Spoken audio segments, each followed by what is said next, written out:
All right, we're on. Welcome to the unannounced live stream. It's just like, hey, you know what? I have a couple hours. Let's just do it. Hey, welcome to my show, I Can Science That. We're here with Alan, who's been a frequent guest of the stream, and he inspired me to do the work we're going to talk about today. And a new guest, Toby Walker. Toby, you want to introduce yourself? Yeah, sure. My name's Toby Walker. My background is mostly in computer science and computer information security. But I have recently started to dig into a lot of the claims of special relativity and trying to kind of unwind all of that. There's a lot of cognitive dissonance for me there with things like the twin paradox and particle wave duality and things like that. So I'm trying to unwind all of that, and as part of doing all that, there's also this flat earth thing that's getting really big. And so I was able to actually unwind all of that by accepting the idea of a geocentric stationary plane, basically. Very interesting. Very interesting. Those are really intriguing topics, I think, for many people. I'd love to talk about any of those things. So this should be fun. So you're happy with the geocentric flat Earth model as your solution to all of this? That's right? Or Yeah. geocentric, but not flat. No, flat. Flat. Okay. Cool. Because that's the model that I built after having talked to Alan about this. So that's what I'm doing today. Is we've talked before about what evidence there is, what raw data we have, and how we can apply that into build a model, right? And so that's what I did is so there's no mistake. I don't believe in the flat Earth or the stationary models, but that doesn't mean I can't entertain it and I can't explore the possibility. So that's what I've done is I built one. I built a model based on the data, and it's surprisingly close to what Alan said it would be. So that's really amazing. And I'll show that as soon as he's back. We lost him. Yeah, it looked like he was trying to mess around with ability to present or something like that, I'm assuming. Cool. Yeah, you know what? I can start the presentation. He'll show up in a minute, right? Let's just. So. He wants to see it though. So I guess we could talk about computer science. I do computer science myself, cool. And I found something interesting. You might have a take on this. I have discovered that a lot of the debunker community seems to come from computer science, a programming background. What do you think about that? Yeah, I would say, my aspect is actually more engineering side. I was a DevOps engineer, so kind of walking that line between architecture and data science, or not data science, but systems engineering. So I actually think my theory is actually that systems engineers in general, are the ones that become skeptical of this because they have to look at things in a functional, dynamic way. Kinematics doesn't mean anything when you have to actually get into dynamic effects and make something work. And yeah. That's interesting. Yeah, I can see that. As an engineer myself, I've gotten into some weird philosophical arguments with physicists just from our different point of view on things. And people get really stuck in their point of view sometimes and comes up with arguments that even when we fundamentally agree on stuff, it's intriguing. But yeah, I think there's something to that. So welcome back, Alan. We're all set. Hey. If you guys are ready, I will present my screen. Let's see here. I want absolutely screen. And before we begin, I wanted to say thank you for going through this. This is so cool of you, man, because when I first met you, you were like, no, there's no Aether. Like, you weren't even interested in it. And for you to even like do this, like just to see how it would work is so cool, man. I really appreciate it. Like, so hats off to you. Much love and respect, man. Yeah, Yeah, I this mean, is awesome. I'm still gonna emphasize. I'm not saying that this is my proposal for what I think the world is. No, absolutely. Right. This is Right. me saying, if you want it to work, this is what you have to do. Hey, we appreciate the help, man, and so. I mean, it's All all right. theories, right? All of it. So at the end of the day, I would never claim this is reality either, but I really appreciate you putting forth this theoretical framework. Okay, and so this is my model of how the ether would have to flow over the flat Earth in order to get optical gyroscopes specifically to work the way that we understand that they do. And we can talk about what exactly that is in a bit. But I wanted to start with, cut straight to the chase, which was Alan had told me that he expected to find an east to west flow. And lo and behold, what do we got but a ginormous east to west flow? Much more so than I expected to see. So any comments about that from you guys? Can you see this okay? No, it looks good, man. Okay, I do expect there'll be some people in the chat or viewing later that are thinking what I was thinking when I started this all out, which is that it can't be a uniform east to west flow, because what we need to get right from the gyroscopes is a tilted flow.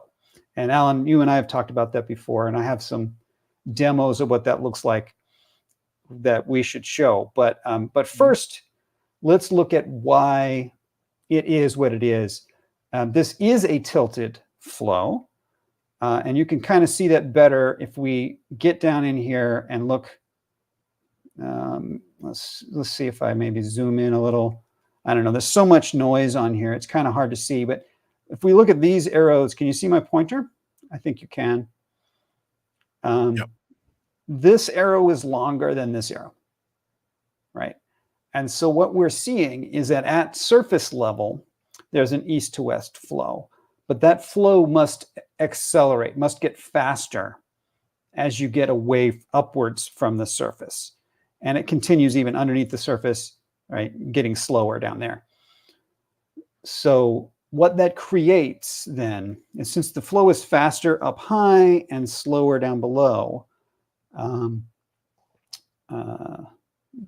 since the flow is faster up high and slower down below, that creates a net circulation in the vertical plane, right? So at the equator, that would, in a gyroscope, that would create a rotation in this plane, like the vertical plane, right? However, up at the pole, up the North Pole, we don't have that. We have, in fact, I started with the assumption that there was zero flow at the North Pole. I have no reason to say that, but I needed a starting point. Right. So I just made no flow at the North Pole, but there's a uniform circulation going around the North Pole. And that creates just a pure rotation in the horizontal plane. So what we see is that kicks the whole thing off with a pure rotation east to west at the North Pole. And then as you go outwards, that amount of rotation has to maintain steady, but then we have to create a wind shear, if you will. There has to be like a greater ether flow at high altitude in order to create the rotation in the circulation that we get. And then as you continue going out, all the way out, it reverses and the flow actually goes the opposite direction. Oh, dude, that's cool. And it's just weird, twisted vortex kind of a result. So it kind of maps out a toroid naturally in that regard then. Yeah, I expected it to look more toroidal than this. It's a vortex that's going this way, and it's got this shear layer that's accelerated flow up high, and then that flips over and the whole thing becomes an up and down flow at the edges, and then completely reverses outside that. What is the source data here? Yes, excellent question. What is the source data? Let's start there. Let's see here. Let's start with, I got to remember what I named all these things. I didn't even give them names. I think ether rotation. Yeah, whatever, say. Is this the one? I think this is the one. Okay, here's the source data. This is what we measure literally on the globe, which is that the gyroscopic rotation measured by, Bob's famous 15 degrees per hour. That's what it looks like. Is like Bob was over here in the West Coast of the United States, and this is what he measured: 15 degrees per hour, tilted to the surface like so. Bob measured that one. And somebody else, Alan, had found 3. Somebody was over here, I think, in Russia, and somebody in Europe. I don't remember exactly. Yeah, they were all right around the 45th lat, and then someone in Canada. The other 2 were in Europe. Yeah. So based on that, Alan and I had agreed that at least up here in the northern hemisphere, at least at like the 45th latitude, that we should get something that looks like that.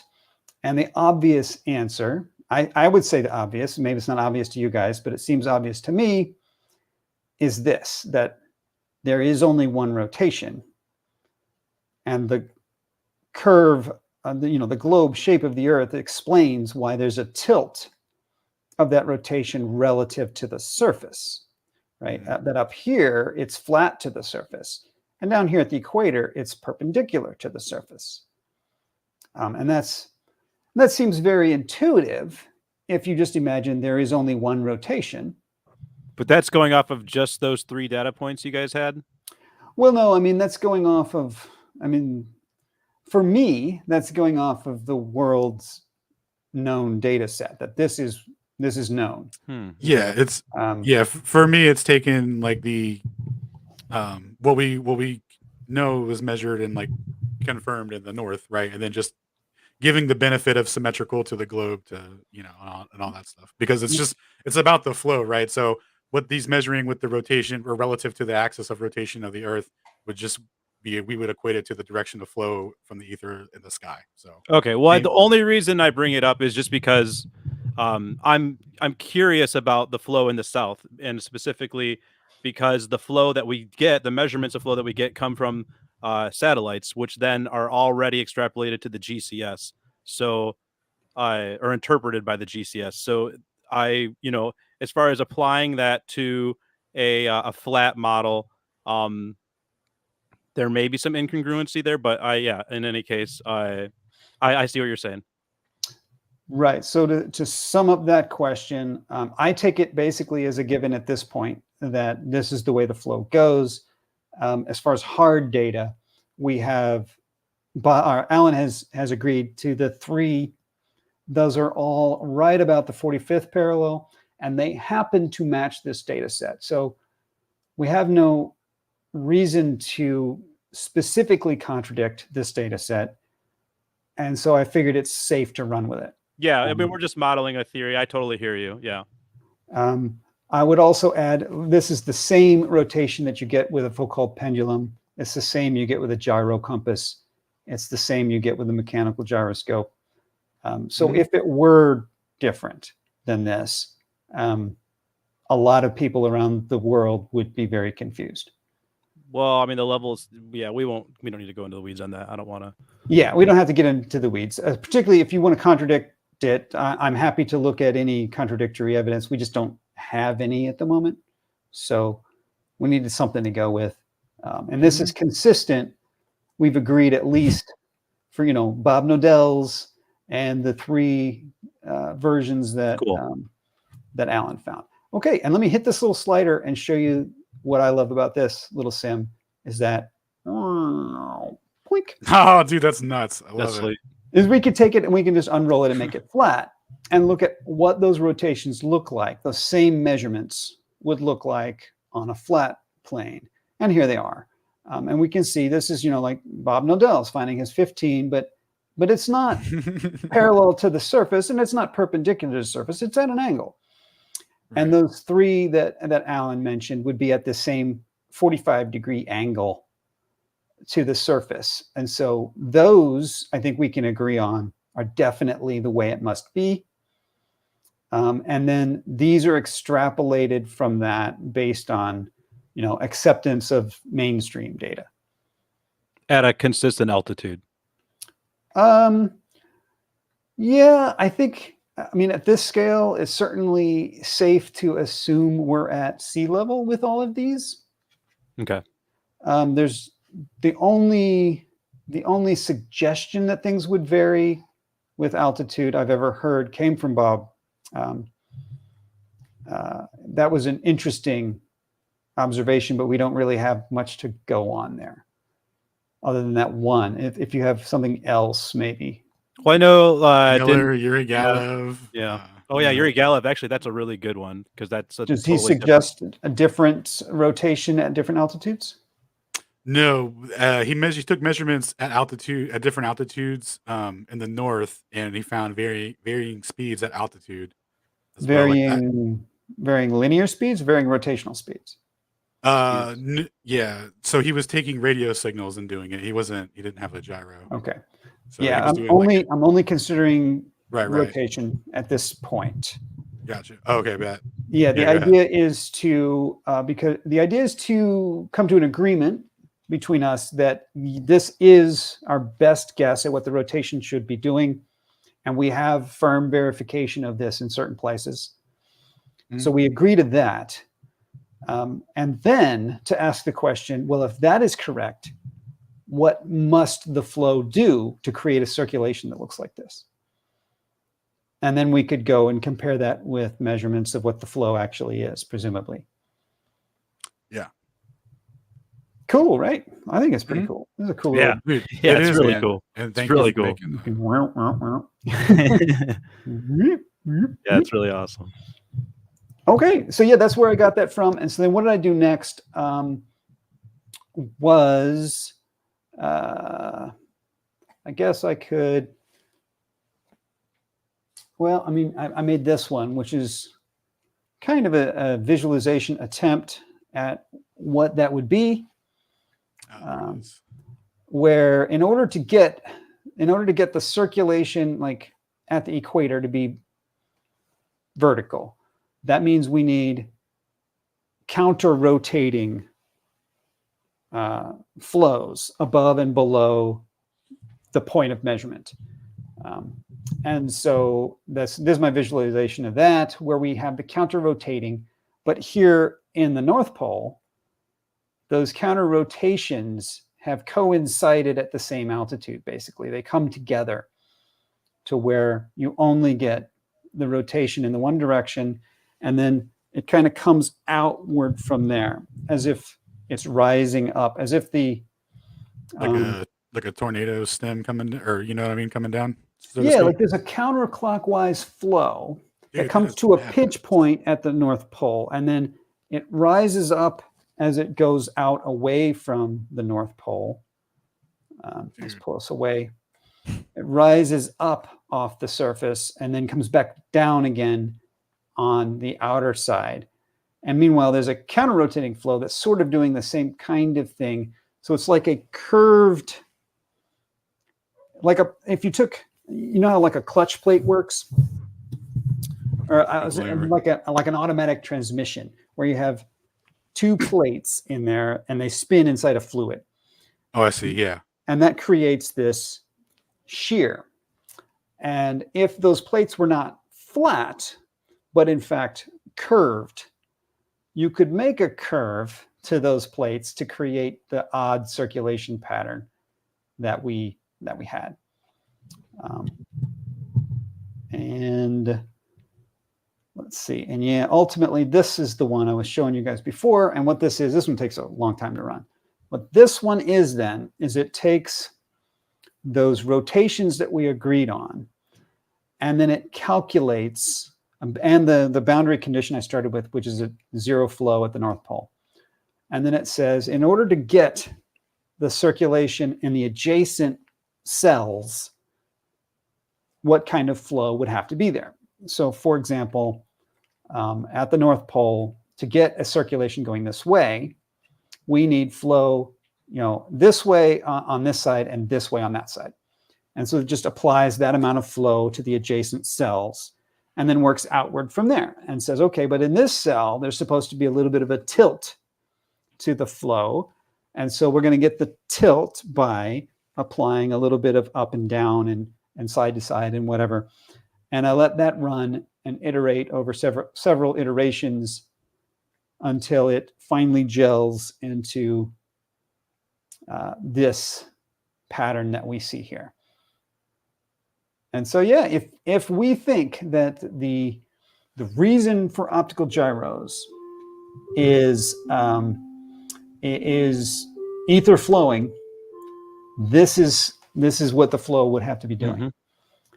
And there's somebody at the door, so I will let you guys take it and have a little discussion. I'll be right back. Yep. Okay, I'll be right back. Yep, no worries. Dude, the toroidal map. I'm gonna show him the when he gets back. The pulsating toroid one. Yeah, I think that's it, man. That's so cool. That's awesome. Yeah, to me, it's a pretty satisfying interpretation as far as the shape goes. I still have a lot of questions about altitude and the south, but yeah.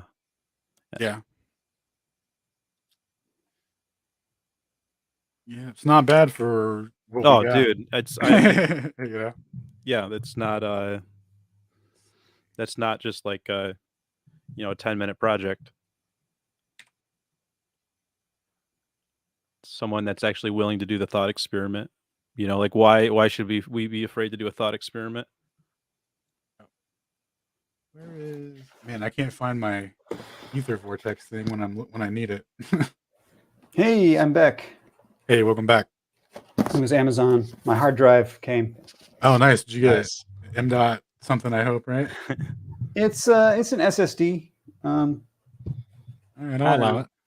I don't know. My hard drive went down this week, and that's rough. All my hard drives are like over 10 years old, so I also need to step away for just 1 second, but you can continue. All right, cool. I'm scanning through the text to see if there's anything interesting here. Oh, here we go. Hey, can I present real quick? Yeah, take it away. I think you have permission, right? I don't know. Let me request. Let me see. Share screen, entire screen. There we go. Guests. Is it giving you permission? Oh, yeah, it was right here. Add it to stage. There you are. Yep, cool. All right. So what you were talking about earlier, I think the original model that this was based off of I went back and watched your video, because this was like months ago when I kind of came up with this for the Ether one model. I went back and watched your video on it, and I agreed that the gyroscopic readings, like if we're going to absorb the actual measurements and not call it a parlor trick and acknowledge it for what it is and all that, you can't be like it can't not align with how it works on the globe, right? On the globe model, right? So obviously trying to fit that in with the limited understanding of the ether and stuff that I had at the time, it was like, this is kind of what I came up with to represent that. So it's like that toroidal flow that you kind of mapped out there. That starts in the center with the east-west, and then in the outer donut, it diverges. So it's really cool that that actually turned out to be a viable model. So it was like nice, because then I started looking into toroidal stuff a lot more, and I think a toroidal field situation is a much more viable explanation for the realm that we live in, which I'll get more into that, but that's for like another discussion. But yeah, it's all very cool, and I'm so happy that you made that model. It's awesome. Thank you. I'm glad you like it. Hopefully everybody understands it. Rob was saying he didn't quite get the gist on his phone looking at what the heck it was. It's not that complex of a flow, but it's dominated by an east to west circulation around the surface. And what creates the twist is that the rate of east to westedness varies with altitude.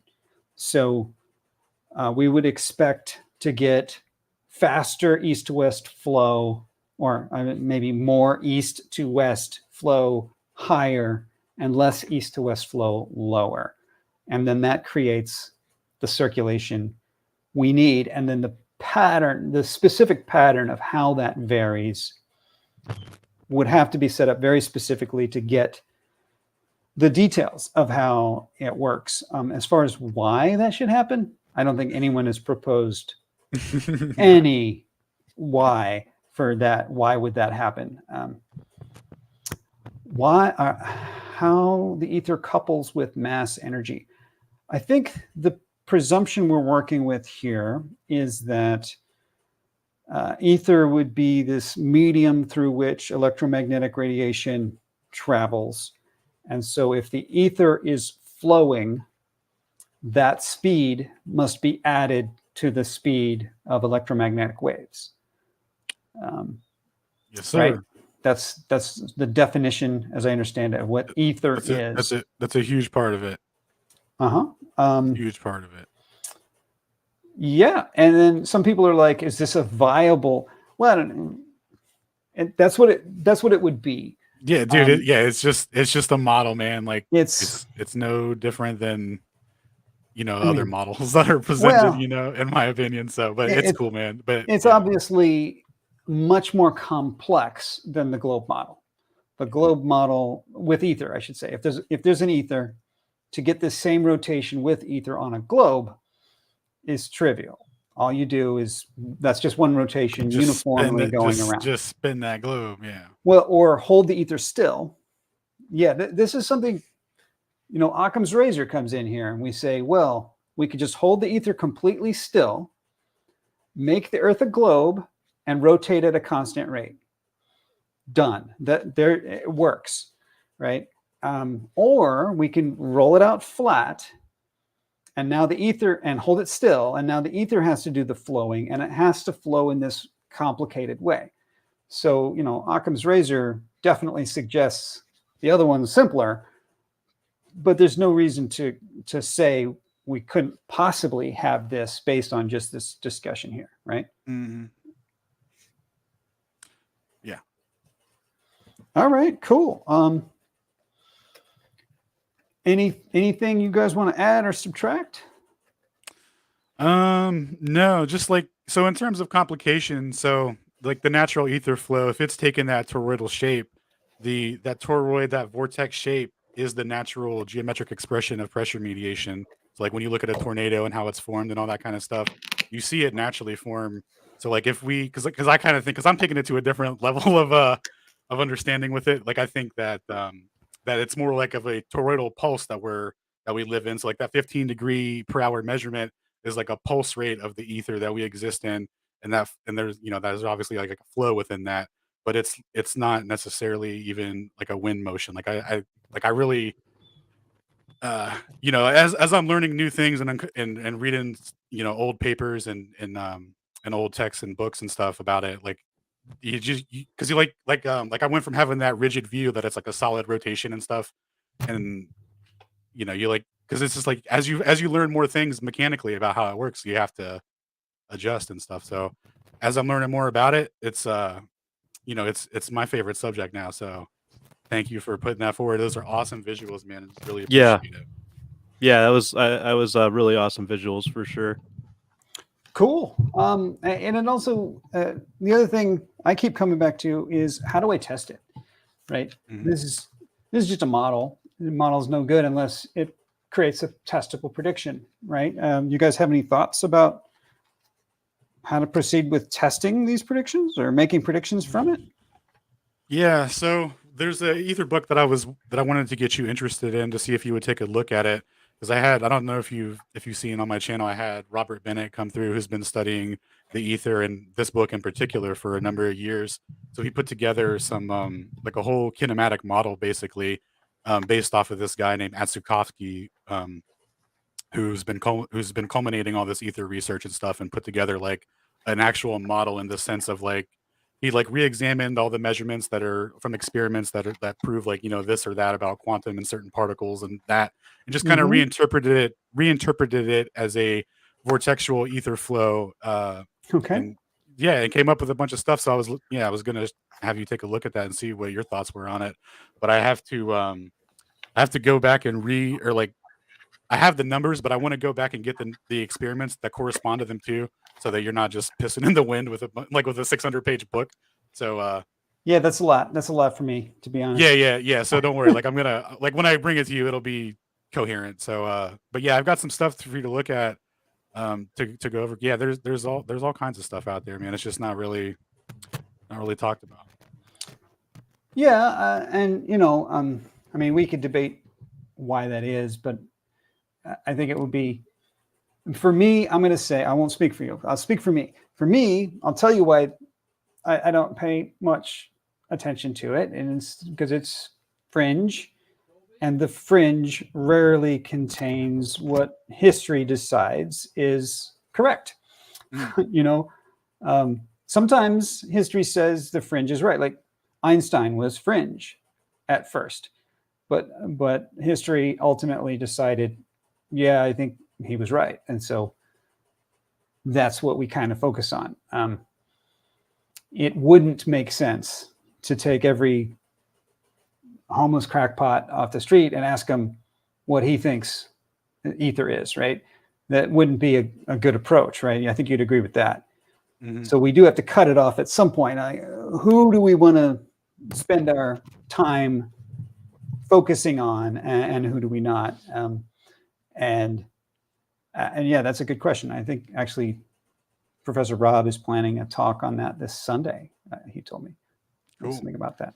Yeah. Well, in that respect, I would say that at the highest levels of particle physics, when you go to the Fermi lab and you look at the muon GS-2 or whatever it's called, like they say in the little excerpt there that everything is a sea of virtual particles and stuff. So like they like there's definitely a field that has physicality to it. The mathematical abstractions that are attributed to it to describe phenomenon are just kind of ignoring the fact that there's an actual physical field. And I think that that's a mistake, and I think that it'll come back, you know, so it already has. It's just described it in mathematic terms with no physicality to it. So. Okay. Yeah, I mean, I keep my mind open. I want to recognize, and sort of one of my messages, I think, is that science has never really settled. We're constantly investigating and looking for new answers to the questions we haven't completely answered yet, right? Yeah. And so once in a while we discover something that we thought for sure, germs just, or not germs, flies. Like we thought for sure flies just spontaneously popped out of meat, right? And till somebody found out, no, that's not how it works, right? The flies lay the eggs hatch. That's how this whole thing goes down. And eventually, year on year, we pass that knowledge forward and we get smarter and smarter. And we learn more and more. And hopefully that's how it works. And someday, maybe somebody will come around with something and radically change our thoughts on ether and relativity and so forth. Yeah. Someday soon, man. Coming to a nearby future soon, or whatever, they say, or theater near you. All right. Cool, man. Well, I appreciate your time. Thank you, man. Yeah, thanks a bunch. This was really cool. Really appreciate your time, Matt. Cool. And if you guys are still on here, Rob and Clive, and anyone else, there was that paper that Alan had sent me. I thought it might be a fun topic to get together and go through, if you guys want to, about. I don't think it's related to the topic. Alan, you had said, you remember the one I'm talking about? You had said it was something that sort of backs up an east to west bias to the flow. Is this making any sense to you? Yeah, Paul Marmet. That's the one, Marmet. Yeah. So there was a couple papers I sent you. It was, 1 second here. I'm just going through them one at a time, really. Yeah, I got you. Looking up. So let's see here. We got Paul Marmot, GPS and the constant velocity of light. Stephen Gift, light transmissions and the Sagnac effect on a rotating Earth. And Stephen Gift again, GPS and the one-way speed of light. And I think that's it. Okay, cool. For GPS, yeah. Yep, haven't read it yet, but I am down to go through it live. Grading sucks. Word. I haven't started grading yet. I still have some finals to do. I start tomorrow. Yep. Okay. Cool. Let's see if we can make that happen. And anything else you guys want to do as closing statements? No. Is it all right if I shout out my channel? Yeah. Oh, yes, please. Please. If anyone's interested in, specifically, we do talk about flat Earth, but it's not specific just to flat Earth. We have PhD Robert Bennett there the last 4 weeks. He's a geocentrist, but not a flat earther, or at least that's his model. So, it's not confined to just that. But if you want to talk about ether flow, you want to talk about relativity, you want to talk about space time, you want to talk about Higgs boson fields, whatever, anything. You have questions about the current paradigm. That's what we're there for. So we have a Discord server. We meet every Tuesday at 7 p.m. Eastern. Yeah. Can we put the channel link in the chat? Yeah. Can you do that? Yeah. Oh, you got that down? Throw your link in the chat, and if it won't let you, throw it in the private, and I'll copy it down. And while you're doing that, anything else like relativity related? You mentioned some interesting things. Anything you wanted to discuss, like the twin paradox, or I don't know, anything like that? Actually, yeah. So I guess I would just ask, what is your best evidence of the constancy of the speed of light? Let's see. One of my colleagues was explaining that my best evidence is going to vary depending on who I'm talking to. So I'll just say for myself. Can we get the full gambit too, though? In addition to just the full spectrum. Hit us with it all. I'd say I'll start with Maxwell's equations. Maxwell's equations work. Electronics work. And they don't include anything about the movement of a medium or the movement relative to each other or anything like that. And it seems like they would have to if that was relevant, or else it wouldn't work. So I'd start there. And then after that, I would say the Michelson-Morley experiment is next. And I don't mean specifically just Michelson-Morley. I mean the experiment that they designed, the apparatus, which I've actually seen in the classroom performed. And yeah, it doesn't change. So then, I mean, I'm assuming you're familiar with Ruyang Wang's work in 2004 then, since you talked with Alan? I looked it over. Yeah. And he doesn't indicate anything that contradicts what I just said. Wang does not show that there is a difference in the speed of light. Okay, but if there was a linearization of the Sagnac effect, then wouldn't that mean that the Michelson-Morley experiment should have actually detected orbital velocity? Yes, if there was, but mainstream says there is not. That okay. Wang is. But you acknowledge that wrong. At least Wang's experiment seemed to indicate that, right? No, actually, I don't. I don't agree. Okay, well, what is your contention on that? That Wang missed some very obvious stuff. Such as? That's what I would say. His core is that seem to be, and maybe we're talking about different papers, seem to be that fast-moving missiles don't take their own speed into account when doing GPS calculations. No, he's talking about a different paper. He's talking about hold on one second. I can share if you want. He claims that the Sagnac one, where there's no gap between the thing, and he's showing that there's a fringe created by with a linear motion of the gyroscopic of the gyro, essentially, or the Yeah, so Alan's sharing. Yeah, I'd have to look at it again. yeah, so this I'd was say- different I'd say no, configurations of he a did not gyroscope. measure any such thing, but I'd have to look at it again. That wasn't the one I was focused on at the time. I'd be super curious to hear your input. Yeah, I should look at it again. I think it would be much more interesting instead of whatever he's doing is to make a figure 8, which he actually shows there as E. Just do it with a figure 8. Static. You don't have to move it linearly. Just do a figure 8 and tell me what you get.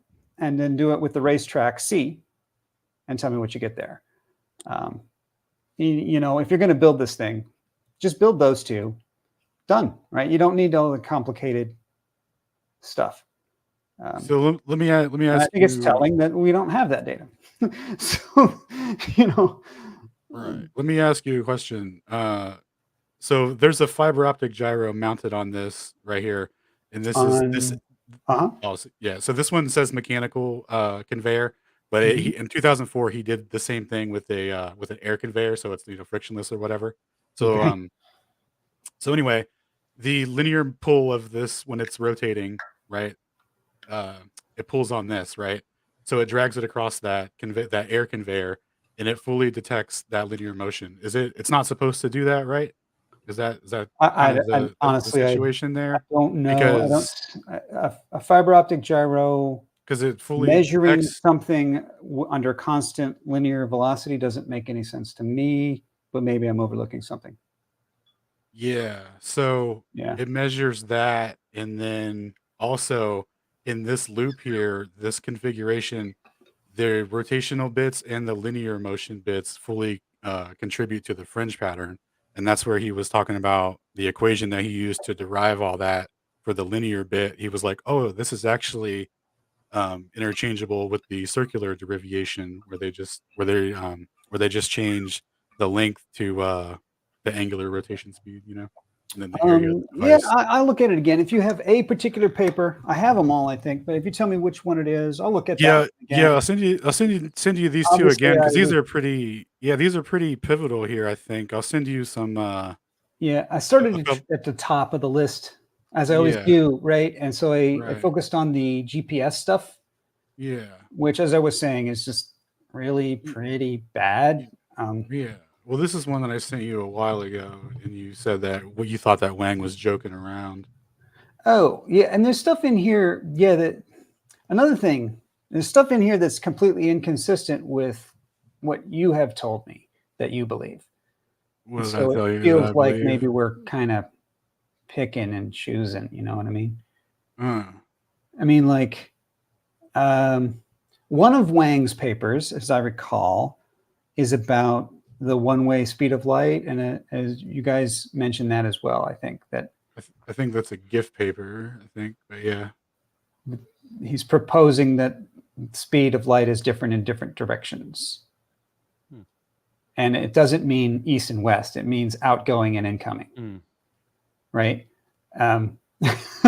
Which is a bridge too far for most people. Well, even Einstein just kind of said, we can assume it, but he never really substantiated that assumption. We can't prove it and we can't test it. Yeah. So it seems rather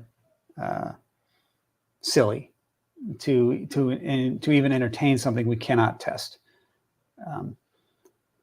But it was one of the foundational principles. Well, then doesn't that go the other way too? Papers. And it's like, what? Sorry to interrupt. Oh no, does it go the other way? Like, yeah, well, so because you can't test it- falsify the other one either, right? So well, if we can't falsify it, we can't reject it. And so I think it's worth admitting that we can't reject it. But I cannot reject that the world was created last Tuesday. I can't falsify that. But I'm not going to spend a lot of time entertaining it either. You know what I mean? Dude, last Tuesday theory is one of my favorite theories or whatever. When you told me that, I was like, yeah, no way you guys actually. Are you a last That's Tuesdayist cool. now? No, You could be a last yeah. Tuesdayist, right? The Yeah. idea is that right? Every newspaper from before Tuesday was created on Tuesday. It just was backdated. Dinosaur bones were created and buried on Tuesday. And your memories were supplanted and yada, yada. Oh, I'm sorry. It's Thursday. Otto says it was Thursday. I have the days wrong. That's why it doesn't work. If it was Thursday, it would have worked. Right? That's awesome. Right. Okay. So yeah, I mean, that's where I come from on the things like two-way speed of light. And it's just imagining it seems the idea that outgoing light and incoming light are different speeds would have to presume that light is based on yourself. Like the motion of light distant from you varies its behavior based on you. So you're gonna have to go like full on simulation theory to even make that be a thing, right? I mean, how could light going away from me and light coming towards me be different in a world that has anyone other than me? No, I hear you. I hear you. You know, and I was just like, no. And you started getting into questions of perception with that too, which is also interesting. Yeah, and pretty loaded. Okay, did we ever get your channel in here? Oh, did you ever drop it, Alan? I did link it in the chat. I can link it in the Oh, did you put it in the Discord chat? No, I put it in the YouTube chat. But I just put it in the private. If you can link it for me. Oh, okay. There you go. It showed up in the private. Yeah, I think it may. YouTube probably blocks links by default. You can also, it's easy to remember. You go to ethercosmology.com, AETHER cosmology.com. You can find the links there. So there you go. Sweet. All right. There you go. So yeah, the question we started with was, and I had said Michael Morley. So yeah, I've seen it done in person. I've seen videos, and now we don't even do that anymore. We use resonance nowadays for a much higher. Yeah, 2015 they used resonance, and then they used a error weighted least, or what is it, it's like a weighted regression model against the results of that they had to use. They had to use daily fluctuations and seasonal variance in the model of the actual measurements that they took. So they didn't actually look at the experimentational evidence or the experimentational data, but they looked at the experimentational data through the lens of statistical analysis, reifying the predictions of special relativity. No, I'm going to just say no. I mean, right. That's going to be your point of view on it. I would love to see your analysis on that as well. Statistical analysis is definitely required of experimental data, and that's not a reification of testing the velocity of light. Yes, statistical analysis. You do lots of experiments, lots of runs, and you do a statistical analysis over those runs to ascertain what is noise and what is signal. Yeah, but that specific regression model actually throws out the largest weighted errors. Okay, and that's just a statement that you're just making here. I mean, I can pull the paper up. It would require. Can I pull the paper up? I don't think we're ready to do this right now. Like on the spot, looking at papers. Yeah, I don't want to get it. I'm sorry, man. I'm sorry. Pick one. We'll pick one paper. I appreciate you having us on. Yeah. Right. I could also pick out all kinds of papers and throw them at you, and you wouldn't be prepared. That's not what we're gonna do. Yeah, it's all good. It's all good, man. So the most recent that I'm aware of verification of the constancy of the speed of light model comes from the Galileo satellites. Was it 2016? If anybody remembers, maybe it was in the 2020s. There was a Galileo launch that failed. It didn't get to orbit. It didn't get to the right orbit.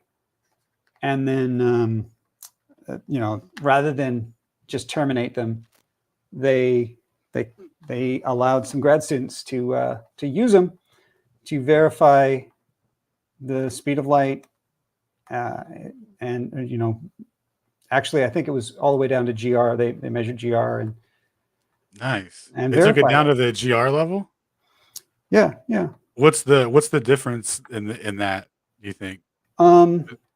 Well, GR includes gravitation and accelerations, whereas just SR is assuming like very small effects of those things, or negligible effects. So Right. what does that? Special So what is it? relativity.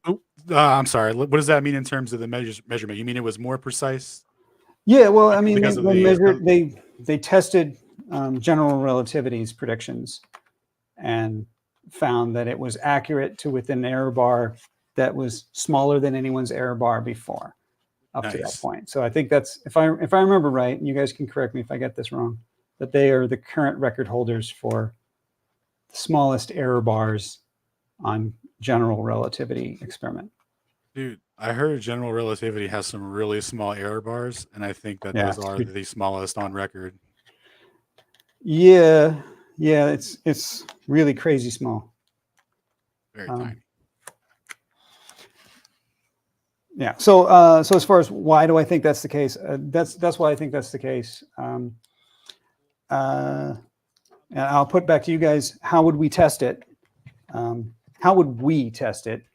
Well, I would just say I've been trying to find experimental data on that. So if you can share that, I'd be super thrilled to look it over. Galileo relativity. Type Galileo relativity. That ought to do it. Cool. I will look it over later on. What else? Do you guys have another one? Yeah, test it. How would we test it? Like, how would we test it? We could presumably build our own, or really just acquire some kind of laser interferometers or something. I mean, obviously, I guess a ring laser, based on what this topic is all about, a ring laser wouldn't convince anybody, right? That's consistent now with what you guys are putting forth, that a ring laser will spin, right? Mm. It will spin, yes. And we're thinking that it could be rotation of the ether, and I just presented the model of how that could be. So much appreciated. So that's cool. A Michelson-Morley interferometer, though, our model, the mainstream model, says it should not pick up anything. Well, I mean, maybe a really good one will pick up the rotation of the Earth, but that's it, right?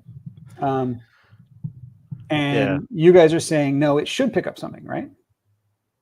And it does. It does. You're saying it does. Yeah. So is that a reasonable thing to do, to acquire or build one?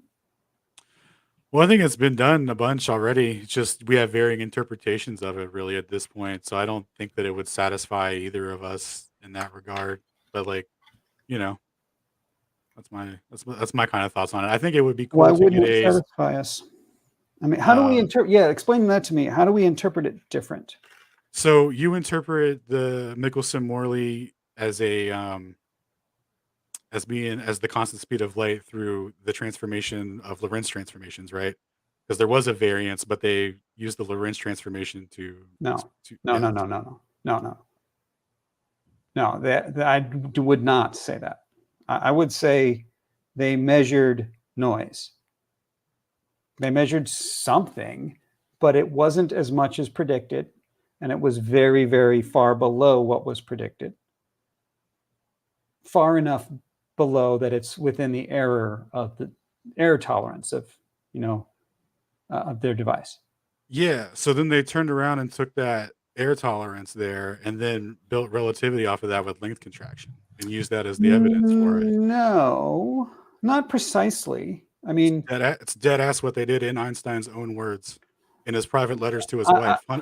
Okay, we can pick apart what happened in history if that's what you want to talk about. But I mean, it's related to Lorentz's equations predate the experiment.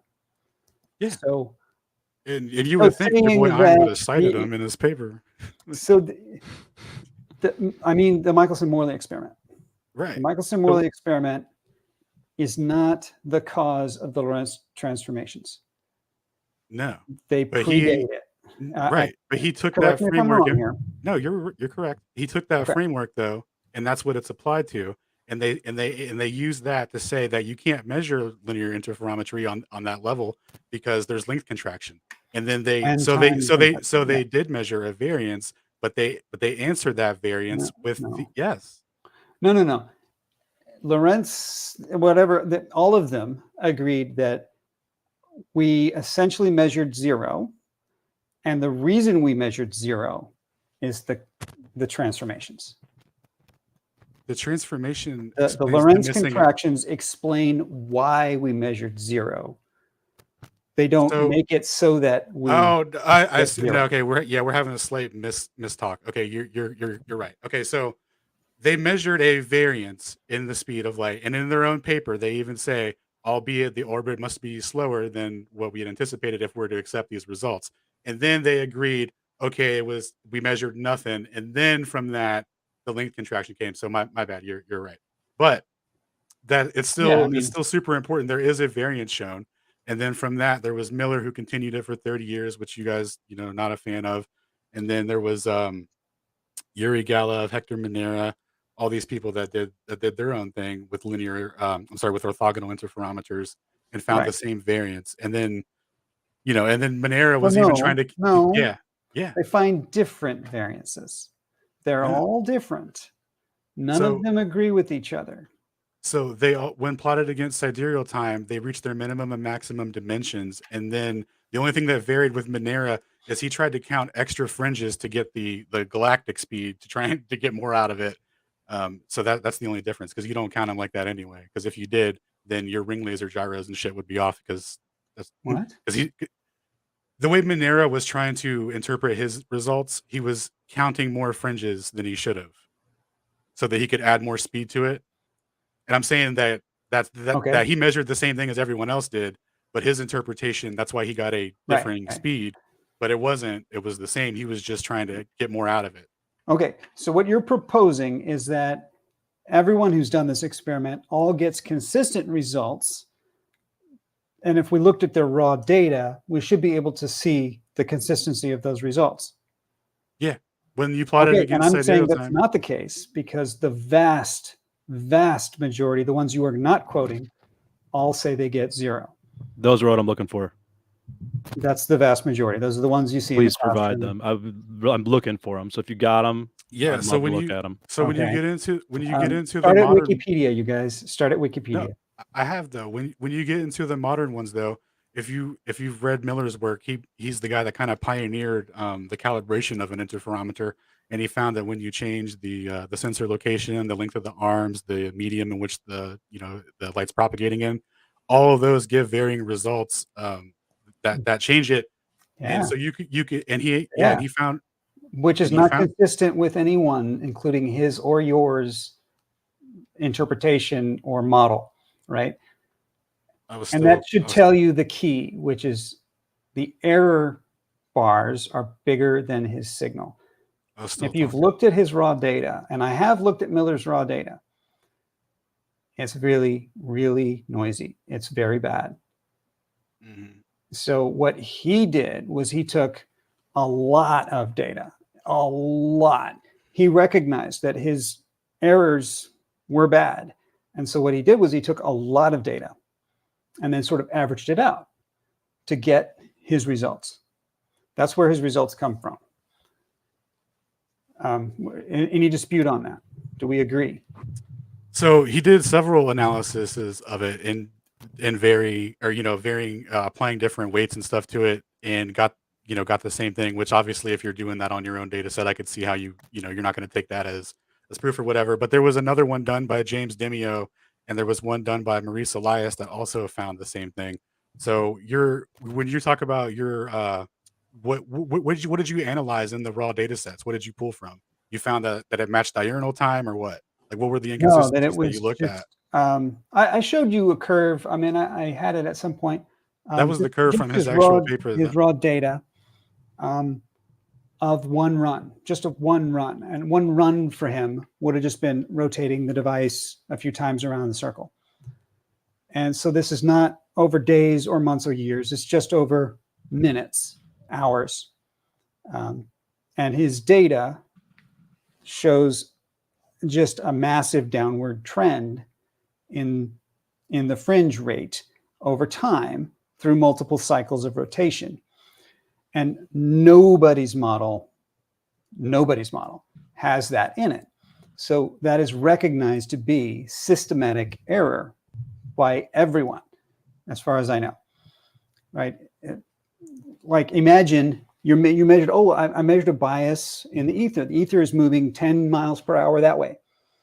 But if I just hold my device still for 10 minutes, now it's moving 8 miles per hour that way. That doesn't make sense in anybody's model. So the only conclusion is that's an error that you're measuring, right?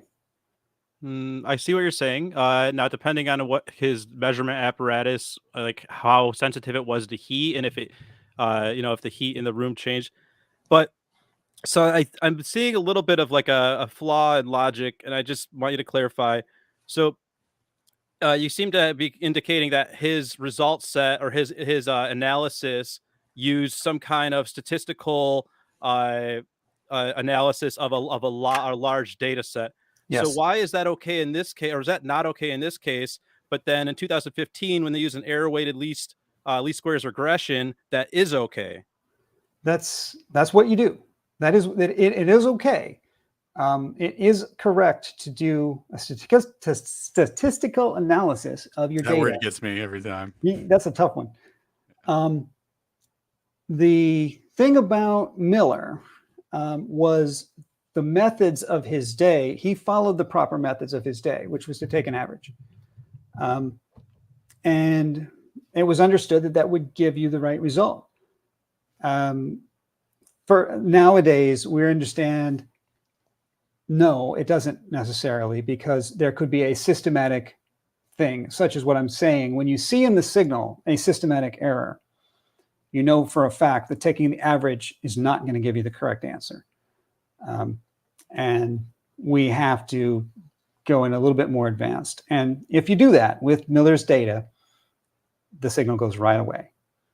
If you use modern approaches, Miller's data is rock zero. Like I know with like a ring laser gyro, as it runs, it heats up. So as the device heats up, the reading itself that you're taking is going to change, right? Yeah, that's a good example. And that was something that Miller argued about in his data. So you wouldn't then throw out all the ring laser gyro experiments, right? You would then instead, you would look at what that fluctuation causes to the data, and then you would take that fluctuation, and then you probably would average out, you could theoretically average out, your run from the start to the end, and then you could, it'd probably be better to look at what it is at the different temperatures. But you get what I'm saying, right? Like there are sensible ways to do that, and I agree with that.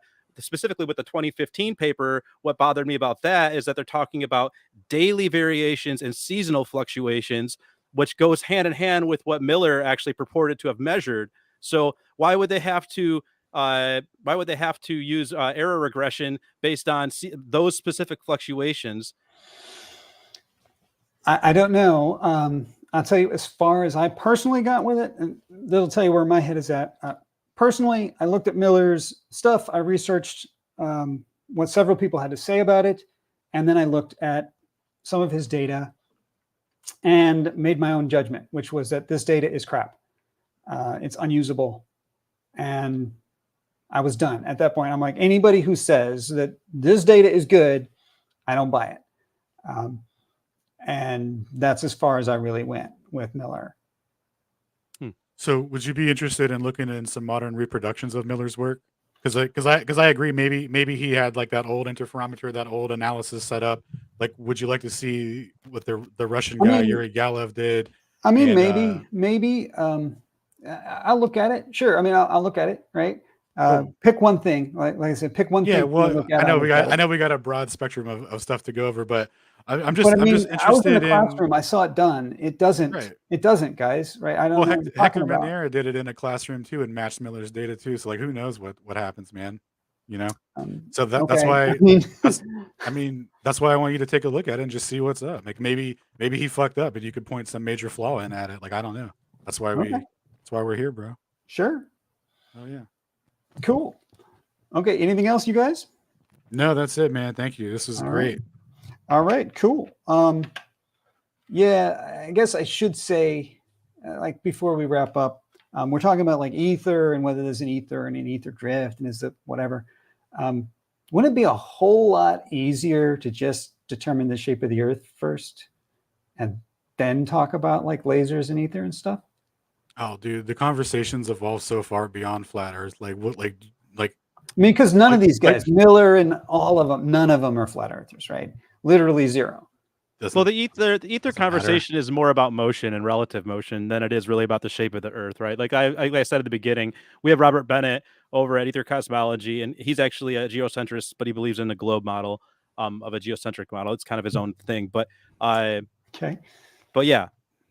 So but he believes. So I would say he believes the sun is like 93 million miles away. But no, he has his own. He has his own cylinder. His celestial. It's like a celestial cylinder that goes around. It's interesting. With a what did he call it? Like an ether that kind of emanates out from the middle of the center point of the Earth. But in any case, my point being, really, it's not so much about shape, but maybe just motion, right? Relative motion. That's what we're trying to get to the bottom of. And that's why, to me, the constancy of the speed of light is so important, because when we get back to where they measured the relative motion and when they made their decisions about how we measured relative motion, that's where this, this forced the invariance of the speed of light comes from. My understanding is it comes from Maxwell's equations, actually. That space-time warps around the speed of light? No, it's the maximum speed of them. Yeah, the speed of max. Go ahead. Go, Alan. I was going to say the what is it? The magnetic permeability and the magnetic permeativity or whatever set in the equations dictates how fast it would be in a vacuum. But there is impedance in the equation, so there is obviously something there. But it's like their interpretation is that it's so minuscule that it must be nothing. Right? No. Is that not it's there. It's the permittivity of free space, right? It's non-zero. No. I'm sorry. I was applying that to like the vacuum of space, and like the vacuum is empty, but obviously there's a permeativity and permeability in the equation. And why is that? Has been a puzzle for the ages, definitely. Indeed. Why should space present any kind of as they say, right? I don't know. What weird. How doth I get the impedance, right? So. but we measure it, right? It's there. Indeed. Very cool. Okay. That's cool. Let me ask you guys this one then before we split up. If I say Galilean relativity or Newtonian relativity, you guys are on board, right? Galilean relativity. So Galilean velocity addition. Is that what you're... Toby, you're saying no? Or you don't know what I'm talking about?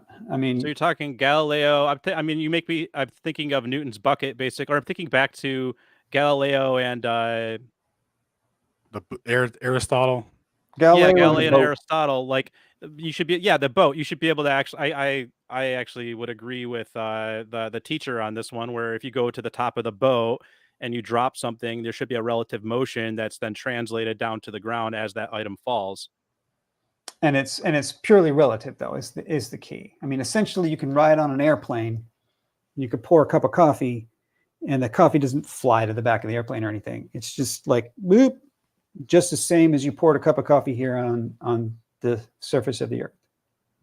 I'm familiar with the concept, And you guys are with me on that, right? It's like we can create a frame of reference on a moving airplane where everything is static, we're all still, all forces, all accelerations work as if the plane is standing still. Mm-hmm. Well, there would be measurable, there'd be ways to measure velocity, in my opinion. That's like why I think that Ryoung-Wang's work is important. I also just in that particular case, there are still going to be dynamic effects, pockets of air that you travel through where the plane's going to bump inside the plane. Yes, that's called turbulence, right? Turbulence inside the plane. You experience the effects of turbulence inside the plane. Well, the plane vibrates and stuff. Is that what you mean? Yeah. Well, those are accelerations. Yeah, we feel those. Yeah, they're dynamic. They're dynamic deviations of the acceleration that that your body is accustomed to, right? So you can feel them. Your body measures them, right? So in my argument would be that that there should be a detectable motion uh, within that reference frame. There's usually going to be some kind of dynamic effect, like as explained with Newton's bucket, right? When although the person within the bucket sees it as stationary, that doesn't mean that there's not a dynamic effect of whirlpooling happening. That's an Right. effect of the of the of the motion. Okay, but an airplane doesn't. Well, in linear motion, we don't get that. The bucket is a rotational motion, and we do. And I'm with Newton on that one. That when we rotate, there is clearly a visible effect, a measurable effect caused by the rotation. But when we move at a constant linear speed, there is no measurable effect that we are aware of. Although it sounds like you guys want to say that light will provide that for us, even though sound does not, coffee does not, bouncing a ball does not, walking to the bathroom on the airplane does not. None of those things create a measurable effect, but maybe light could. Is that what you're saying? Shout out to Wang.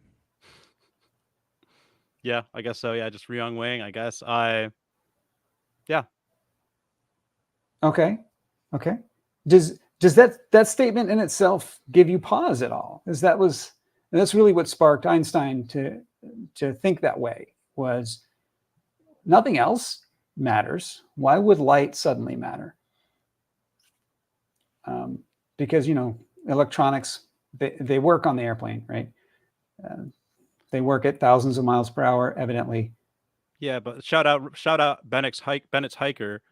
If you are if you are moving relative to another object, there's going to be a translation of motion. There's going to be dynamic effects. There's never been a demonstrable experimentational proof of any kind of orbital motion. What? Yeah. Okay. I mean, you can go back to other than the devices that orbit, right? You talking about, so you're in that case you're just scaling off of Kepler's third law, right? You're just going off of a one scaling equation that's you're reifying Kepler's third law in that case if you're going to try and go that route. No, I just satellites and stuff, right? I watch them go around. They go around. Well, yeah, they're up there are items in the sky that are following a certain pattern indeed. Okay. Yeah, okay. Yeah. So that's not an orbit? I mean, orbit is a very particular word, and you know that on my model that we wouldn't. You could maybe retroactively call it an orbit because of the old paradigm that many of us are familiar with. You could call it an orbit, but it's not orbiting anything. It's actually matching a toroidal pattern that emanates out from the center. It's interesting actually when you look at what the patterns of the satellites are over a flat Earth model. And you see that they make very interesting patterns. Yeah, which, as you understand, it would as you showed us with your globe that you pulled out, like obviously you're going to get interesting patterns. But yeah, so that's where me and Alan are saying, like this could be like a vortex that we're seeing here, or some kind of a toroidal, a toroidal shape that's manifesting these things. Okay, that's a really interesting approach. And I think maybe it's sort of consistent with that. Was it Martin, the guy that we were talking about? Marsden Martin, something? Whatever. That guy, is that he's not saying we don't measure what we measure. He's saying there's no reason we measure what we measure. And maybe that's what you guys are saying now. Like a satellite, it's up there, it's moving, we can track its pattern. Maybe it's up there for real, and that there's just some force pushing it to go in this sine wave around a circle. There could be like a especially emergent phenomena of an ether flow at those high altitudes. Is it possible then that that I'm going to call it gravity for lack of a better word, that there is a force pulling objects but it's not towards a center of a globe, but it's towards that pattern. That's what the shape of the force is. That basically we take, like we took the ether flow when we unwrapped the globe, we could unwrap gravity and say that gravity is doing that up high. Gravity is not pulling down anymore, but is in fact pulling things. No. I'm not gonna say that they're not using balloons or they don't have some kind of propulsion or something like that to get up there, right? They have to launch the satellites into space, even on your model. So I'm not disputing that. What I'm saying is that once you're up there and you have, you know, a lower level of ground, this is just pure speculation. You know, lower level of interference from ground activity, that there may be actually just a more uniform flow of ether that's not as inhibited by the ground. That's just totally me, you know, spitballing. But either way, they could also be using propulsion. They could also be, you know, following some kind of weather pattern. They could be using solar. You know, like, to me, the ISS is easy to explain. Yes, it's something that I would observe, but, you know, it has solar panels on it. And why wouldn't they have a base in the sky, right? That's something that just makes perfect sense from a military point of view. A military base? Yeah, or even just from a global monitoring point of view. Why wouldn't you want to have a base in the sky? What do you mean by base? Like maybe somewhere we could watch the Russians from? Or just like what you know is known as the International Space Station. You know, there's definitely something up there, is what I'm saying. Why do we? What military do you want to put up there? Is what I'm asking. Well, there's a bunch of government authorities up there. There's a bunch of astronauts that they say go up there, right? Sure. So there's some. I don't have any. I don't know the chain of custody on that documentation. I don't know. You know, who's what, who signed what. I don't know that. Okay. Yeah. Cool. All right. Let's do this. Let's pick one thing. You guys mentioned a few things for me to look at. What do you want me to look at? Pick one. I started with that one, and I'm planning to do that. And if you're ready to talk about it soon, I would love to have you guys come back and talk about it. It was, remind me again. I'm going to look it up while we're talking here. Yellow or? No, it was of those papers you sent me. Oh, Marmet. Marmet. That sounds right. So I knew it started with an M. I am so bad at names. Marmet, I think, actually. There's a guy named Doug Marmet that I get confused with. If I can find it. Marmet. Marmot. Let's look for Marm. No, I'm not finding it. Second, bro. I got you. Man, I'm just so bad at names. I'm in the wrong channel. That's why. Why.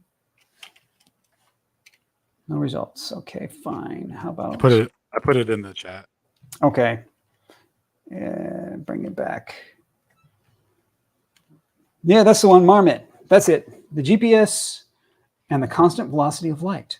So yeah, that's the one I want to look at next. And if you guys want to be around for that, we can talk about it and cool. Oh, yeah. And look at what does it say? What does it not say? Is it right? Is it wrong? Is it different from mainstream science? All these questions. Absolutely, man. All right, that'd be cool. All right, yeah, and I'm gonna say the same thing I always say, which is, you know, there's a lot easier stuff we can do. Super easy stuff we can do to determine the shape of the Earth. We don't need any of this. Yeah. But that's not what you guys are into. You guys are into this. So, all right, cool. Anything else, you guys? You want last words? No, that's it, man. Thanks for having us on. Appreciate it. You've been awesome. I send people to there's two globe proponent people that I send people to. It's you and Parks. You guys answer questions and give, you know. Yeah. Oh yeah, the old predatory publisher. Yeah, it is. But I mean, I'm gonna counter on behalf of the guests with the obvious counter, which is that peer review wouldn't publish fringe. The peers will shoot it down, and we usually do. It's true. I mean, I would have shut it down. No, I'm not publishing this. So what are you going to do, right? If you're Mr. Fringe, you're going to have to go somewhere else. Yeah, absolutely. So shout out to Attica Scientific for hosting them for giving those people an outlet. Very nice. All right, cool. All right. Thanks, man. Later, guys. Thanks a bunch, Matt. This Thanks was for coming awesome. on. Have a good night, bro. Peace. Good night.